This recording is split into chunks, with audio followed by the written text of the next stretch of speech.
Olá, este é o Alesp em Pauta, estamos no ar, sejam todos muito bem-vindas, muito bem-vindos.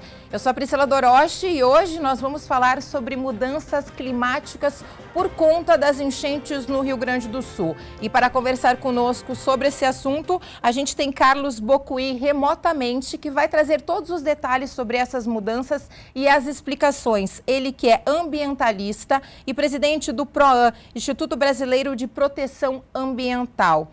Carlos, obrigada pela sua presença aqui no Alesp em Pauta. Eu já começo perguntando a você o que são essas mudanças climáticas e por que a região sul está sofrendo tanto com esse clima. Carlos? Olha, as mudanças climáticas, elas são um processo de alteração climática devido ao lançamento de gases de efeito estufa na atmosfera. Isso por conta da nossa queima desregrada de combustíveis fósseis ao longo de muito tempo, isso foi se acumulando, chegou a um ponto de saturação.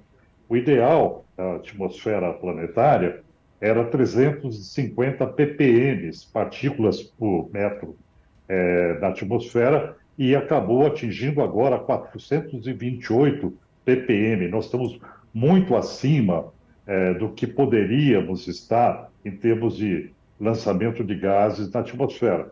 Isso leva ao aquecimento do planeta, não é? Leva a uma dificuldade de dispersão do calor terrestre para a atmosfera. Então, o que nós temos é o acréscimo da temperatura, e é dito pela ciência, por muitas vezes isso já aconteceu, que se não ultrapassarmos 1,5 graus, nós ultrapassamos o limite de segurança. O que está acontecendo agora, no momento, é isso. Nós tivemos 1,1 grau de acréscimo de temperatura devido ao aquecimento global e mais o acréscimo trazido pelo El Niño. Então, houve uma conjuntura de situações que levaram a 1,5 graus. E isso acabou provocando toda a intempestividade que nós temos visto no Rio Grande do Sul. Além do fato de que outros elementos também contribuíram para essa situação, porque a questão atmosférica ela passa por um processo de imprevisibilidade, intempestividade, sinergias, cumulatividades, e isso foi, no momento, a tempestade perfeita, quer dizer, houve um acúmulo de situações que levaram a uma situação extrema, de um evento extremo para o Rio Grande do Sul.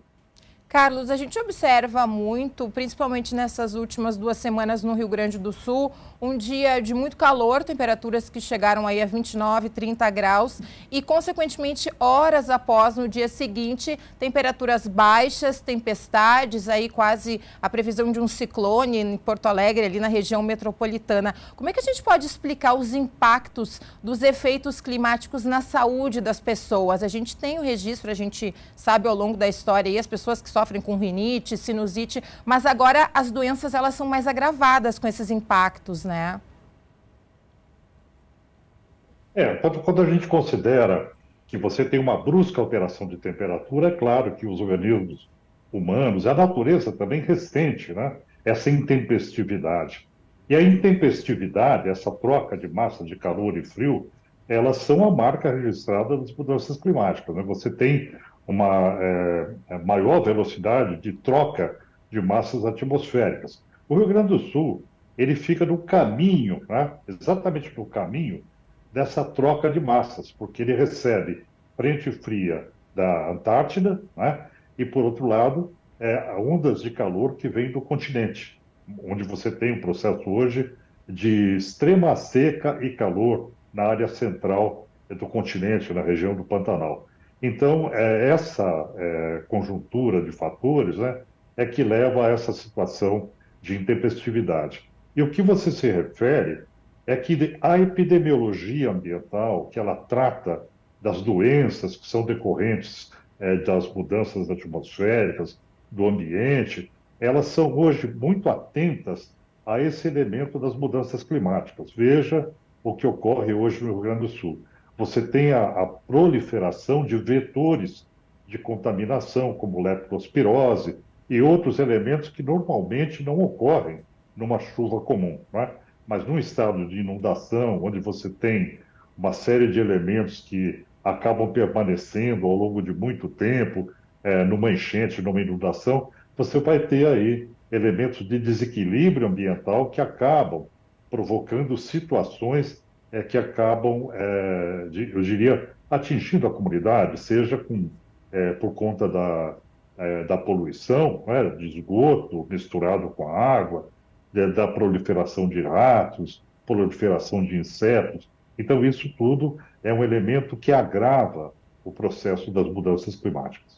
Falando um pouquinho sobre os efeitos, né, climáticos, essa questão dos gases que você destacava no início do programa, a gente pode explicar um pouquinho melhor para o nosso telespectador, para quem nos acompanha na internet, como que funciona a emissão desses gases nessas mudanças climáticas? Bom, é fácil de entender. Você tem o escapamento de um automóvel, por exemplo, à medida que ele está queimando combustível, principalmente combustível fóssil, gasolina ou óleo diesel, ele também está lançando na atmosfera gases de efeito estufa, está lançando carbono. Tá? E muitas vezes os lançamentos também não são apenas de carbono, são de dióxido de carbono, mas são também de metano. Então, o que acontece? Uma vez lançado o carbono na atmosfera, ele se soma ao conjunto de carbono existente no planeta, e hoje está numa altura de 428 ppm, que é muito elevado o índice, não é? E esse valor, aliás, essa quantidade que é lançada hoje, por exemplo, se você lançar 1 tonelada hoje, ela vai permanecer por 100 anos na atmosfera. Então, não há uma dissolução desses lançamentos na atmosfera. Eles permanecem lá. Então, você tem constantemente um efeito cumulativo. E se o carbono permanece, por exemplo, 100 anos na atmosfera, por outro lado, o metano, que é lançado pelos pântanos, pelos resíduos em decomposição, o metano ele acaba sendo um elemento que ele dura na atmosfera 30 anos. Só que ele é 30 vezes mais perigoso, mais nocivo do que o dióxido de carbono, né? Então, nós temos aí vários elementos que vão contribuindo para essa saturação da atmosfera. Isso impede que o calor da Terra, decorrente da luz do Sol, seja refletido de volta para o espaço.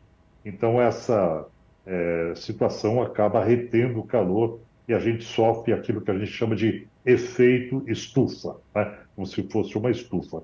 Isso é basicamente o aquecimento global. Carlos, e como que a gente pode explicar, fazer algo, né, para reduzir essa emissão dos gases, o carbono e o metano, como você bem explicou? A primeira questão é eliminar o combustível fóssil, né? Nós estamos falando aqui da queima de combustíveis fósseis que levam a essa saturação da atmosfera. Então, nós temos que combater a extração do petróleo, né? A queima do petróleo, a extração do gás, que é proveniente do petróleo, também é combustível fóssil, o dito gás natural, que de natural não tem nada, né? Ele é tão nocivo quanto o petróleo, e às vezes, em algumas situações, menos nocivo, mas ainda assim nocivo. Nós temos que combater a queima do carvão. Então, todos esses elementos acabam lançando mais poluentes ou menos poluentes na atmosfera, e isso vai se agregando, como eu disse, porque você não tem uma dispersão. Esse material fica acumulado na atmosfera. Então, sempre num efeito cumulativo, cada vez mais, né? Alguns países, como por exemplo a China, têm projetos de usinas a carvão, né? A Índia também, são países com população imensa. Então, nós temos pouca expectativa de que a gente consiga mudar as coisas, porque essa matriz ela está muito consolidada. Então, a mudança dessa matriz de combustível fóssil para uma matriz limpa, ela demora, que você tem que substituir por energia solar, energia eólica, energia de marés, a possibilidade de você gerar outros elementos que sejam limpos, né, considerado como energia limpa, para substituir toda essa massa de energia que é utilizada hoje, mas que é extremamente danosa para o planeta. Então, se nós não fizermos essa transição para a energia limpa, a gente não se livra do problema. e as consequências são as que a gente vê aí, né?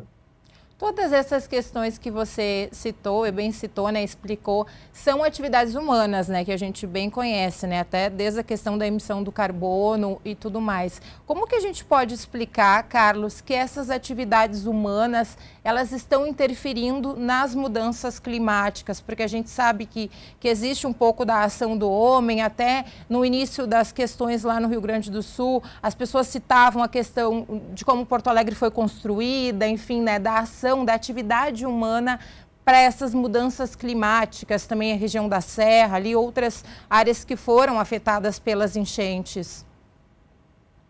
Olha, o que a gente pode dizer, nós temos aí dois fenômenos, né? Uma questão é a questão geográfica, é como você trabalha o território. O território no Rio Grande do Sul é uma região de pampa, pampa é planície, é uma região bastante plana, e você tinha muita vegetação cobrindo a região, mas ela foi retirada por uma especulação ambiciosa, principalmente do agronegócio, né? E as cidades também foram se crescendo sobre áreas inundáveis, né? Áreas de preservação permanente, que são áreas que ficam no entorno de corpos d'água, de rios e represas. Então, essa ocupação desordenada do solo, ela acabou levando a uma situação de vulnerabilidade para essas populações que lá estão instaladas, né? Então, esse é um ponto, é a má ocupação do território. A segunda questão é que o desmatamento, ele acaba provocando malefícios na medida em que você tira a capacidade de sequestro de carbono da atmosfera, né? A vegetação, as árvores, a floresta, ela absorve carbono e solta oxigênio. E isso é fundamental. Por exemplo, a Amazônia, ela trabalha nesse aspecto de troca, que é um processo natural de equilíbrio que é fantástico. À medida que você diminui as florestas no mundo, você tem menos absorção de carbono, menos troca por oxigênio. Por outro lado, a matriz de desenvolvimento da sociedade humana, a partir de 1800, 1850, a Revolução Industrial levou à produção em massa. Essa produção em massa criou um enorme processo de industrialização, né? Hoje, 35% dos gases de efeito estufa, que são esses gases nocivos à atmosfera, que provocam o aquecimento global, são decorrentes exatamente das atividades industriais. Então, esse é um elemento importante a ser trabalhado, porque você tem que transformar essa matriz energética, né? Todo esse sistema. E as frotas de veículos, né? Navios, né? Aviões, quer dizer, tudo isso emite carbono, emite metano, e no final das contas você tem um extrapolamento para além dos limites que o planeta pode suportar. A gente usa um termo para isso que é extrapolamento da capacidade de suporte dos ecossistemas, né? E aí nós temos um problema seríssimo, por exemplo, com a questão do Ártico, da região do Ártico, do Polo Norte, onde você tem uma grande quantidade de carbono por baixo do gelo, uma camada chamada de permafrost, que é decorrente de processo de decomposição biológica natural, e ficou lá. À medida que o planeta vai aquecendo, o gelo do Ártico ele vai derretendo e vai liberando esse permafrost, que é carbono também. Quer dizer, se por um lado a gente provoca o aquecimento global, de outro lado, o aquecimento global derrete o gelo e libera mais carbono, né? Então, o que acaba acontecendo é uma espécie de efeito dominó, onde uma alteração provocada pelo homem provoca um outro processo de agravamento com a intensificação dos efeitos do aquecimento global. Carlos, e falando um pouquinho sobre essa questão do ecossistema, a gente sabe que em muitas regiões, a gente está falando, né, sobre as mudanças climáticas aqui no Alesp em Pauta, relacionadas, né, às enchentes no Rio Grande do Sul. Muitas regiões onde tinha terra ficou transformado em rio e não tem como voltar a ter terra em determinados locais, inclusive locais onde existiam moradias, as pessoas mesmo já se conscientizaram que terão que sair dali, não tem como, porque os rios tomaram conta, enfim, as ribanceiras também. Como é que a gente explica a questão do ecossistema, a flora e a fauna, porque o ambiente ali ele foi todo afetado, né? A questão dos animais que também viviam próximos aos rios, o rio que ganhou um espaço maior. Agora, como que a gente explica isso nessa questão da retomada, da reconstrução? Então, a reconstrução, ela é um tema nevrálgico. Primeiro, você precisa fazer uma análise de risco. O que aconteceu não aconteceu só ontem, vai acontecer de novo. A tendência é que esse processo ele se repita ciclicamente de tempos em tempos. Antes, um evento extremo, como esse que atingiu o Rio Grande do Sul, ocorria a cada 60, 70 anos. Só que agora ele está ocorrendo com mais frequência. Então, por exemplo, o ano passado, nos meses de setembro e outubro, nós tivemos duras enchentes no Rio Grande do Sul. Tá?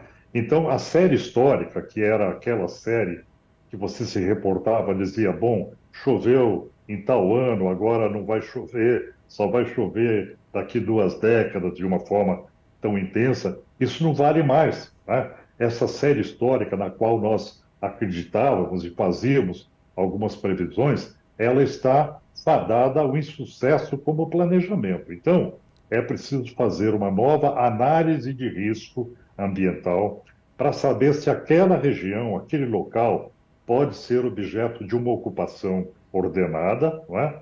E se não tem risco para aquela população. Nós não podemos, no processo de reconstrução, cometer os mesmos erros que se cometeram no passado. Vai precisar de muito dinheiro, muito recurso financeiro para reconstruir essa destruição toda. Né? Então, esse é o primeiro ponto, análise de risco.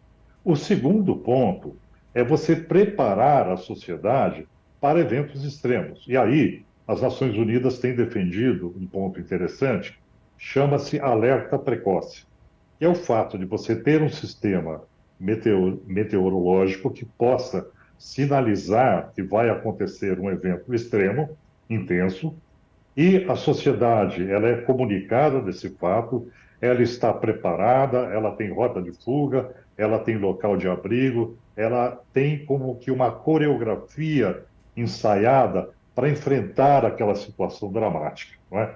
Então, o alerta precoce, que é defendido pelas Nações Unidas, consiste em você ter a capacidade de disparar o alarme e de ter uma resposta eficiente por parte da sociedade para que ela consiga salvar as vidas, né? As pessoas consigam se abrigar a tempo.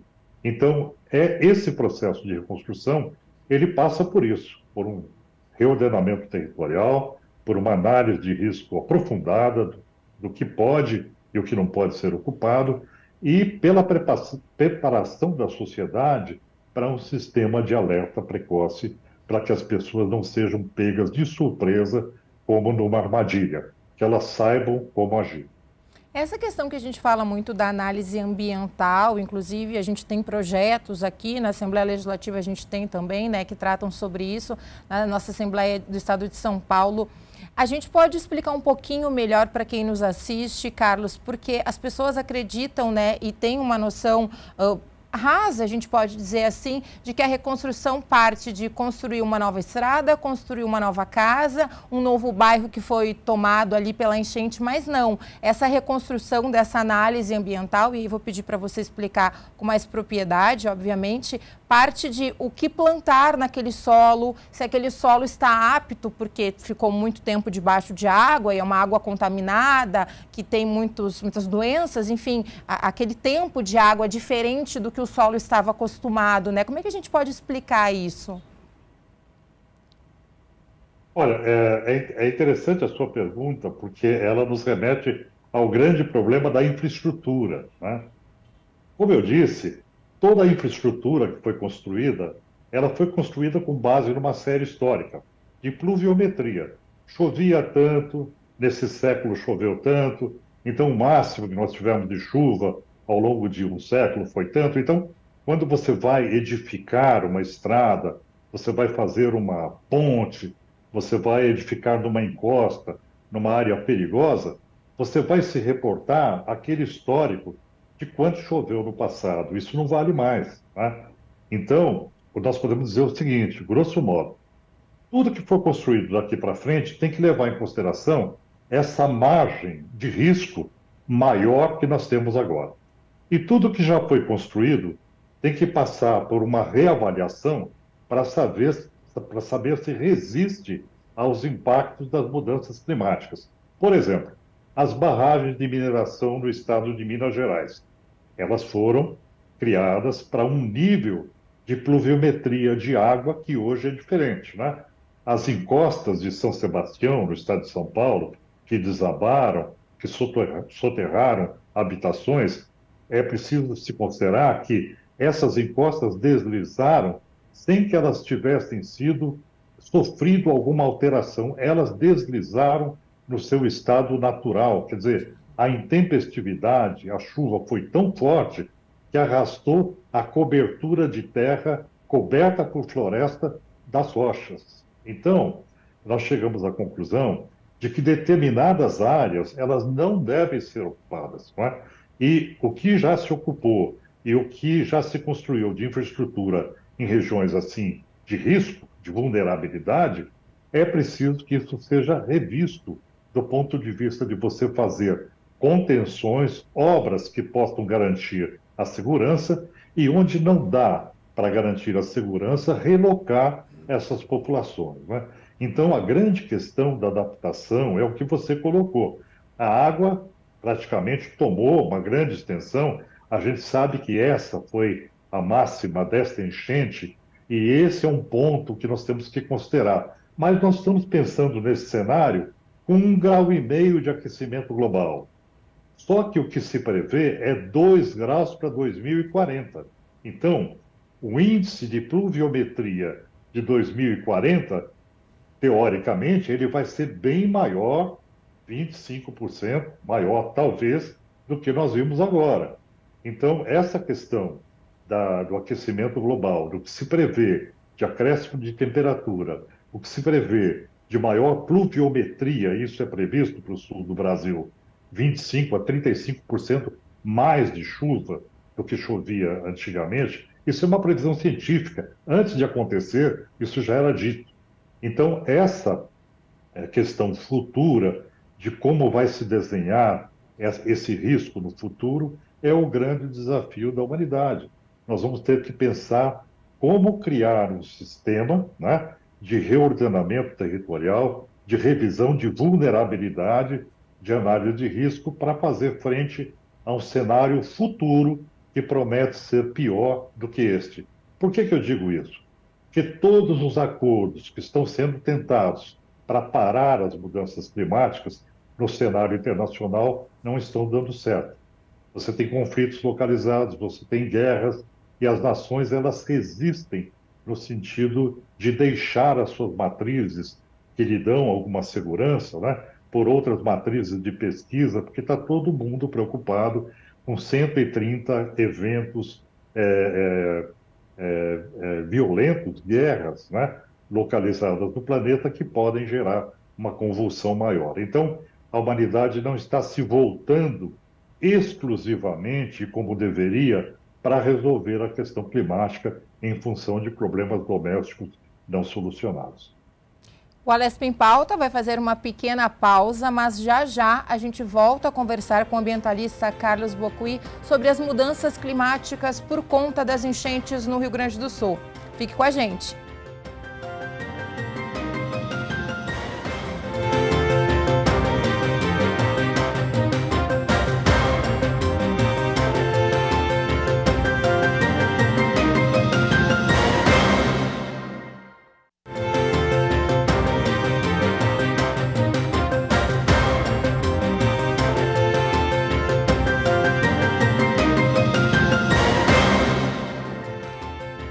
O Alesp em Pauta está de volta e nós estamos falando hoje sobre as mudanças climáticas por conta das enchentes no Rio Grande do Sul. A gente conversa com o ambientalista Carlos Bocuí e no bloco anterior, né, Carlos, nós falávamos sobre a mudança desse ecossistema, principalmente próximo à orla. A gente pode citar da Lagoa do Guaíba e também outros rios que foram dominados aí pelas enchentes, tomados pelas enchentes. As mudanças nesse ecossistema, na flora e na fauna e na importância, né, de um projeto ambiental nesta reconstrução. Carlos, falando um pouquinho especificamente sobre essas orlas dos rios, Lago Guaíba e outros rios importantes do Rio Grande do Sul, já que nós estamos, né, falando sobre essas enchentes do Rio Grande do Sul. Vai ter que existir, obviamente, como nós falávamos, um projeto ambiental para essa reconstrução, mas também queria que você explicasse essa questão do quanto o ambiente é afetado. Nós falávamos, né, da questão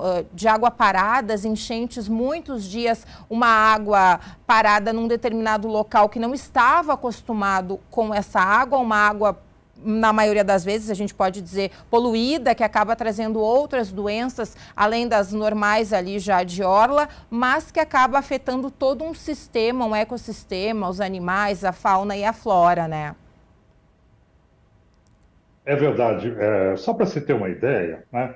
Se nós pensarmos toda a carga de poluentes que foi jogada, né, nessa grande inundação, digamos, todo o agrotóxico estava estocado nessas áreas que foram alagadas, né? Isso acabou se espalhando, todos os resíduos industriais, né, das indústrias, elementos químicos que extravasaram da mesma forma, além do esgoto, de todos os elementos nocivos, né? Agora, é importante falarmos desse processo também, que você vai ter um processo de descontaminação que vai ser complicado. Por outro lado, é preciso que você tenha um processo de reestruturação do sistema de diques de Porto Alegre, né? O que acontece no Rio Grande do Sul é interessante. As bacias hidrográficas do interior, elas fluem todas para o Rio Guaíba, né? Pelo delta do Jacuí, e aí isso se afunila, dando entrada na Lagoa dos Patos.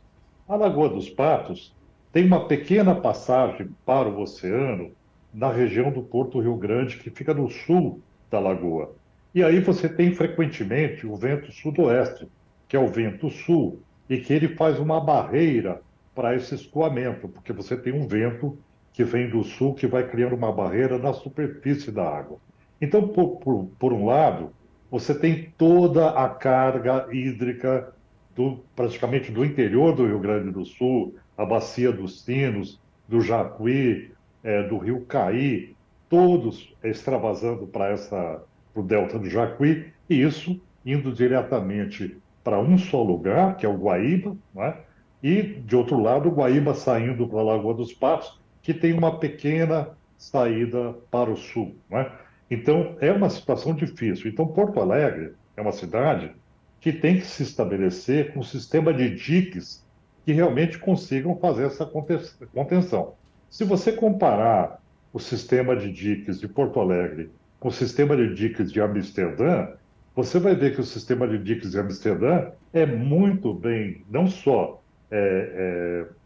projetado, mas ele também é bom, só tem uma manutenção constante, ele é operado de uma forma muito precisa.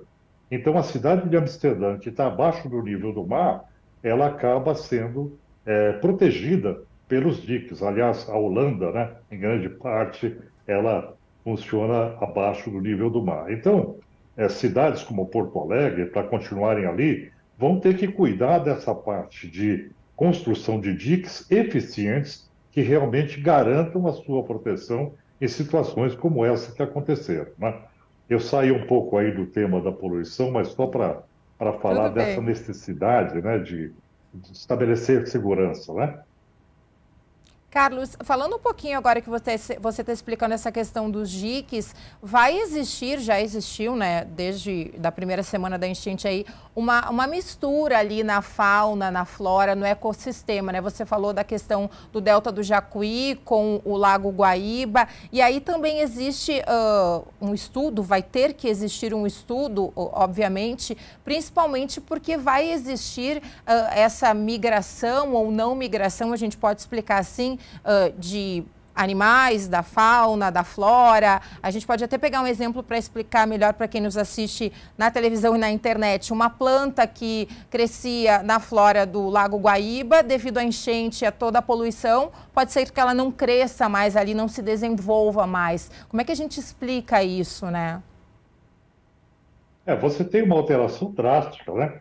Quando você tem um furacão, uma tempestade, primeiro, a biodiversidade, né, que são os pássaros, os répteis, os animais que têm dificuldade para fugir de uma inundação, e a do Rio Grande do Sul quase que impossível, Sim. porque a extensão foi enorme, né?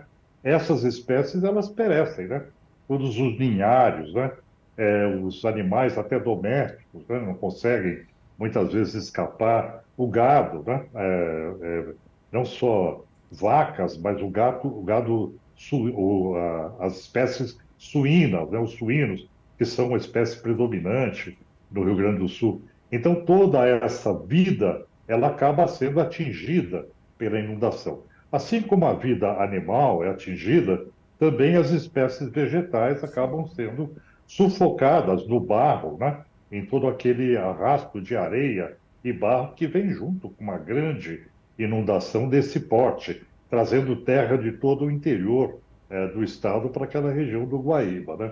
É claro que esse processo vai exigir um processo de reconstrução, não só daquilo que era construído pelo homem, mas também de uma atenção especial para as áreas que são essenciais para a vida, principalmente dos corpos d'água, como, por exemplo, as áreas de preservação permanente, que são as áreas que ficam do lado de rios e represas e que funcionam dentro do ecossistema como o cílio funciona para o nosso olho, para reter a poluição, para reter a terra solta, né?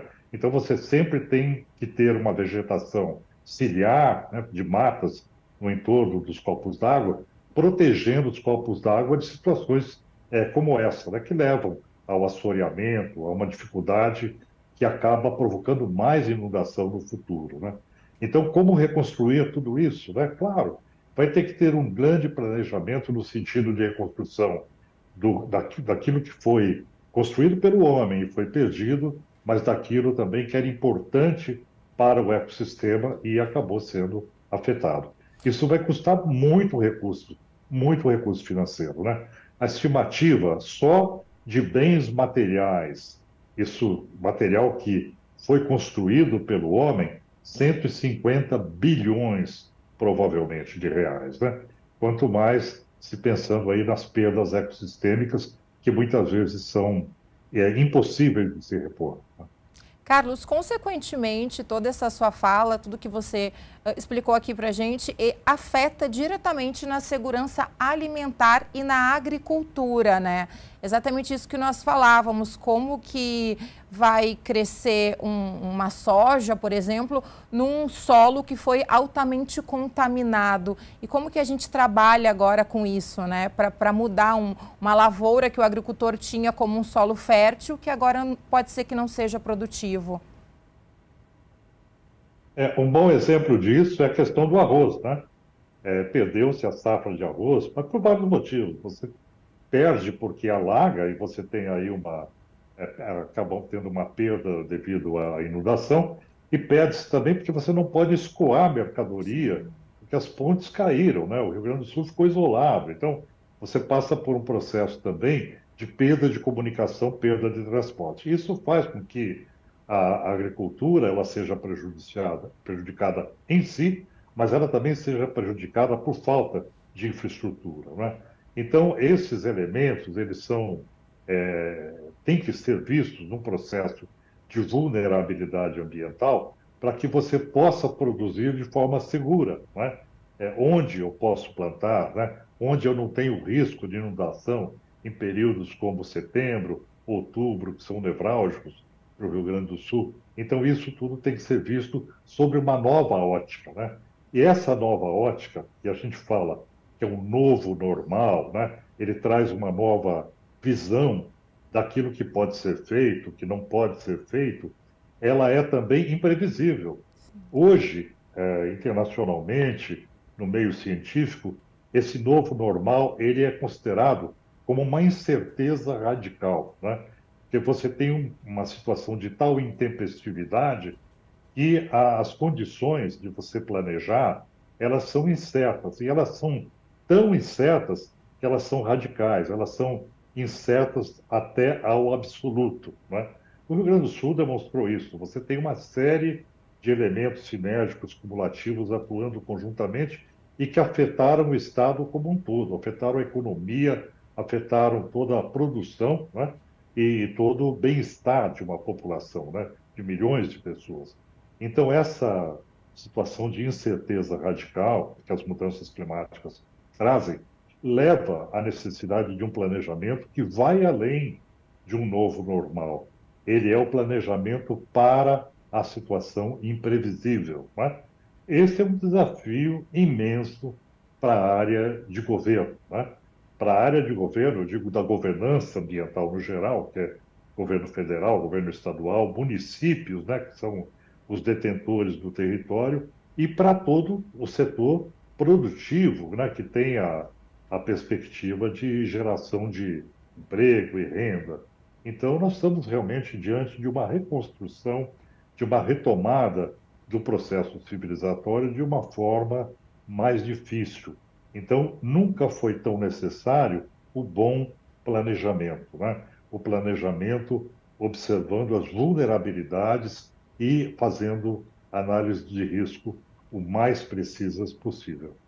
Carlos, nos últimos anos, hoje a gente está falando aqui no Alesp em Pauta sobre as mudanças climáticas por conta das enchentes no Rio Grande do Sul, mas nos últimos anos a gente pôde perceber que muitas mudanças climáticas afetaram diferentes regiões do país e do mundo, né? Aqui no Brasil a gente tem os exemplos de Angra dos Reis, do litoral norte aqui do estado de São Paulo e agora do Rio Grande do Sul. Como que essas mudanças climáticas, elas afetam o mundo, a gente pode dizer assim, de maneiras diferentes? Porque no Rio Grande do Sul a gente teve o caso das enchentes. No litoral norte a gente teve muitos deslizamentos também por conta da região não ser muito igual ao Rio Grande do Sul, a gente não teve tantas enchentes, mas também foi uma região que sofreu muito pela questão da chuva. Como que a gente explica isso? Porque a gente sabe agora que as previsões são de que as mudanças climáticas vão continuar nos afetando, né?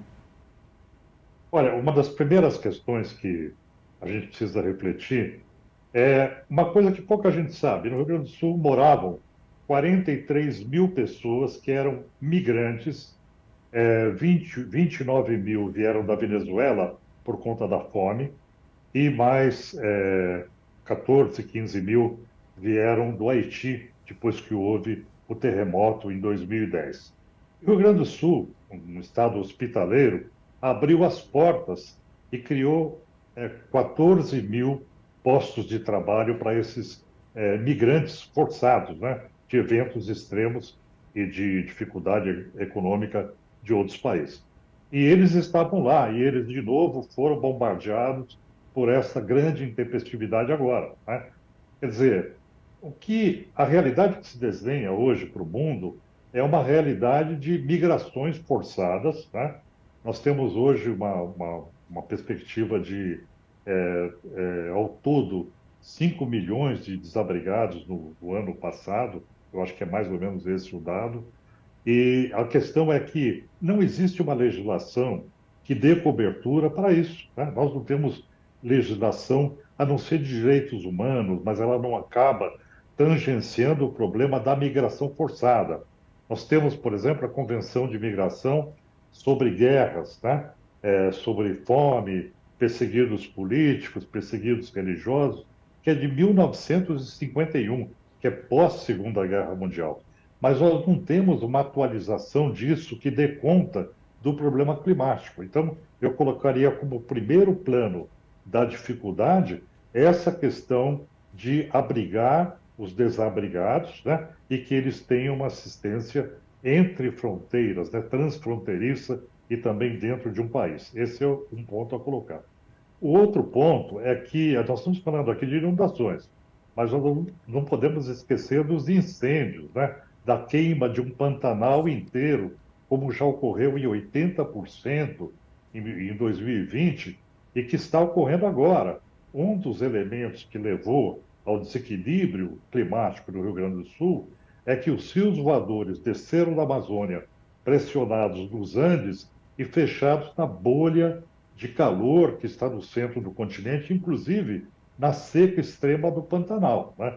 Então, nós temos ao mesmo tempo, no Brasil, uma situação de ter que socorrer uma região que está sendo queimada, com intenso calor, com imensa perda de biodiversidade, e, por outro lado, uma região com muita água, completamente alagada, e uma situação tem a ver com a outra, né? E também é importante falar da Amazônia, da grande seca que assolou a Amazônia o ano passado, né?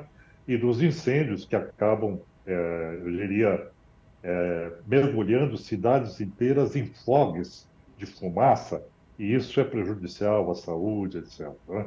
Então, nós temos um estado de desequilíbrio que ele leva à tomada de medidas por parte da saúde pública, por parte da legislação, que tem que ser mais protetiva, por parte de sistemas de adaptação implementados pelo governo, que tem que ocorrer, e nós não estamos aqui nem falando ainda no litoral, nas costas brasileiras, onde você vai ter uma subida do mar e aí você vai ter ressacas mais fortes que vão penetrar o continente adentro, desabrigando populações que estão em áreas mais vulneráveis, né?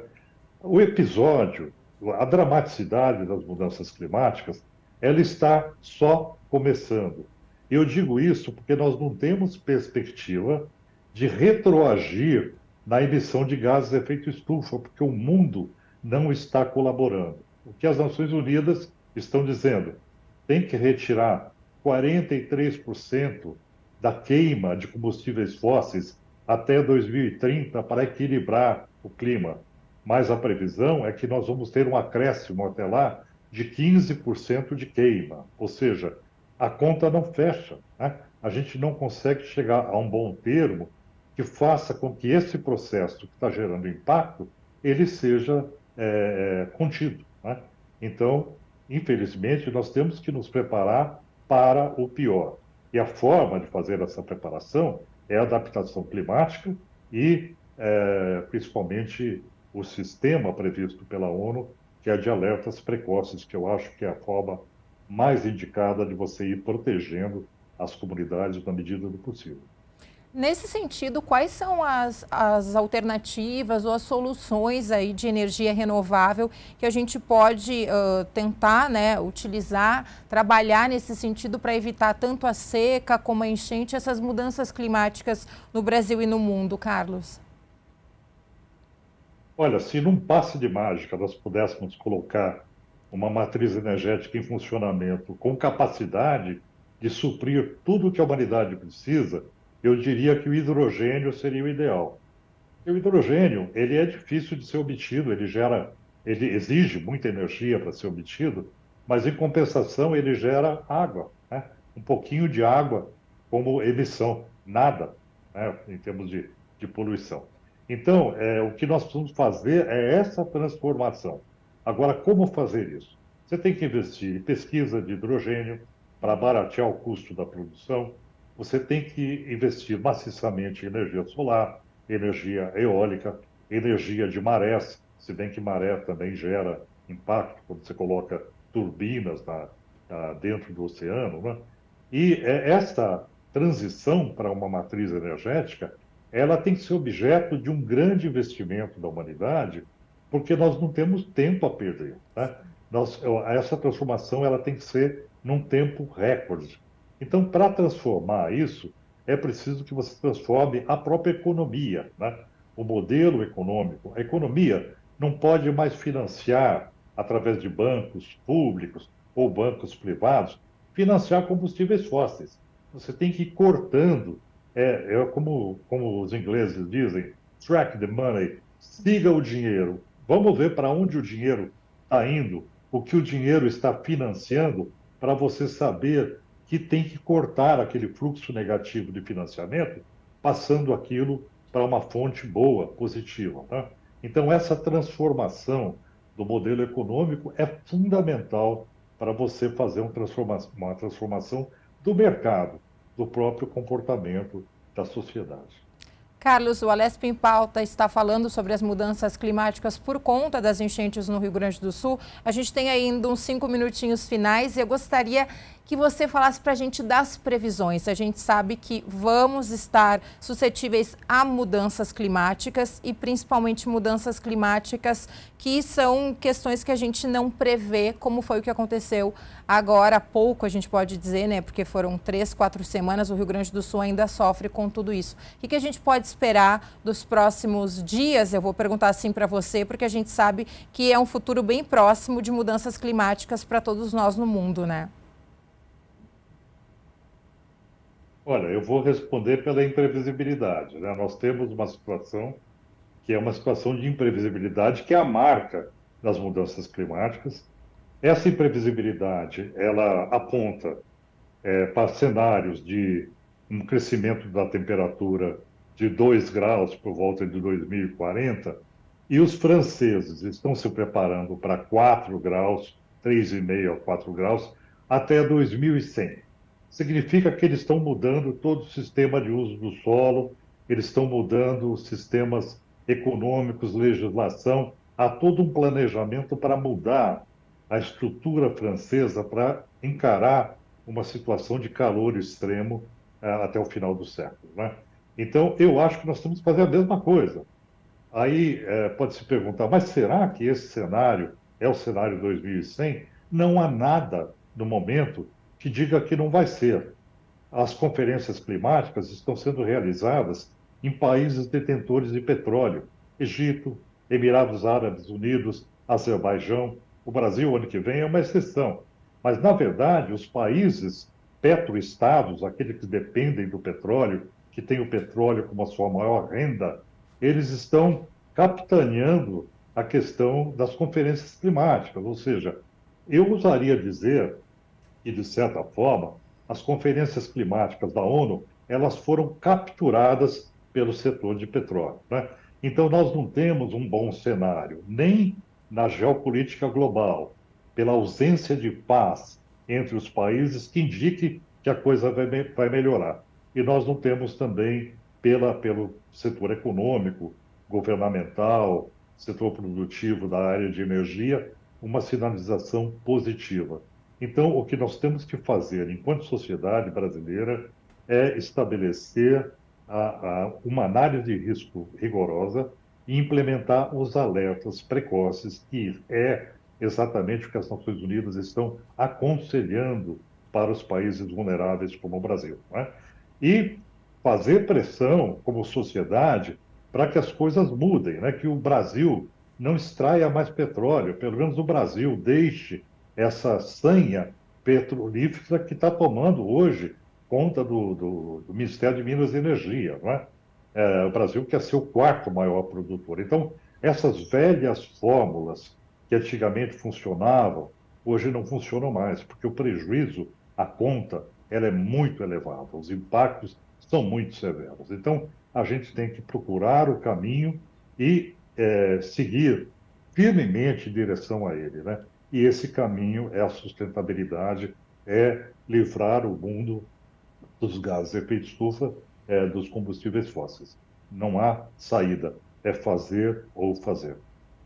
Essa edição do Alesp em Pauta fica por aqui. Conversamos com o ambientalista Carlos Bocuí, que também é presidente do PROAN, Instituto Brasileiro de Proteção Ambiental. Obrigada, Carlos, pela sua presença. Fique com a gente. Até a próxima. Tchau.